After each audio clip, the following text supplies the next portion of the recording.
अब रमज़ान के महीने को बड़ा पाक महीना बताया जाता है। होगा भाई, मुझे इस्लाम की जानकारी नहीं है, इसलिए बहुत जो है आधिकारिक रूप से इसके बारे में कुछ ज़्यादा नहीं कह सकता, लेकिन जितनी जानकारी है जो पब्लिक डोमेन में है, सार्वजनिक रूप से उपलब्ध है, उसके आधार पर कह रहा हूँ। रमज़ान का महीना इस्लाम के नज़र में जिहाद का महीना है। इसी महीने में जंगे बद्र हुई थी, जब मक्का में मोहम्मद साहब की जीत हुई थी।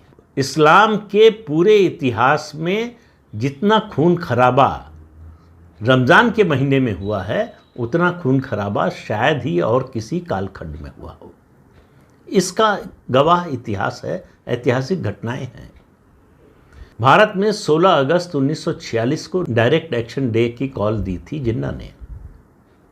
रमज़ान का महीना था।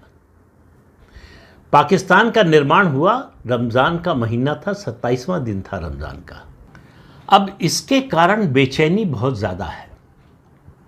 बात ये नहीं कि मैच में क्या हुआ, खेल में क्या हुआ, बात ये है कि रमज़ान के महीने में काफिरों की जीत हो गई। और रमज़ान के महीने में काफिरों पर ही विजय हासिल की थी मोहम्मद साहब ने, जंगे बद्र। उसको याद रखिए तो समझने में थोड़ी आसानी हो जाएगी। अब महो में जो हुआ उसकी तैयारी बहुत पहले से थी। आप ये अंदाज़ा लगाइए कि पहले से तैयार थे कि अगर भारत जीता तो जाहिर है भारत के लोग विजय का जुलूस मनाएंगे, उसकी खुशी मनाएंगे, जुलूस निकालेंगे। तो जुलूस अगर मस्जिद के सामने से गुजरेगा ये मंजूर नहीं है। और ऐसे समय पर वो गंगा जमुनी तहजीब की बात करने वाले पता नहीं किस चूहे की बिल में घुस जाते हैं। वो बोलने की हिम्मत नहीं करते, वो सामने आकर नहीं कहते कि ये गलत है। भाई अगर साथ रहना है तो देश की उपलब्धि को आप कैसे नहीं मानेंगे?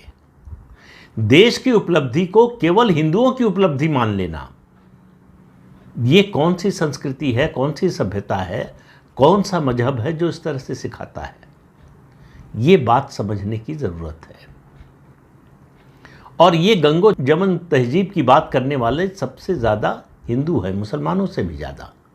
मुसलमानों को पता है कि ये गंगो जमन तहजीब कुछ नहीं होती है, इससे बड़ा फ्रॉड, इससे बड़ी बकवास और कुछ नहीं है।